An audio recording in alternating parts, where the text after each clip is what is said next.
Syarat sahna sholat dalapan perkara.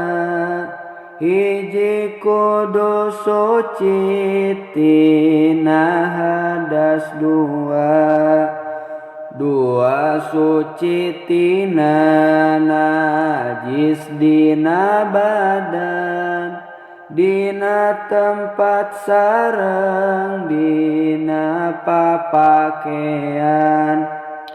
Tilu tutup aurat, opat madep kiblat, lima kudu geus manjing waktuna sholat, genep nyaho kana kaparduanana, tujuh ulah nekadkeun sunat parduna, kadalapan ngajauhan sakabehna nu ngabatalkeun kana sholat manehna.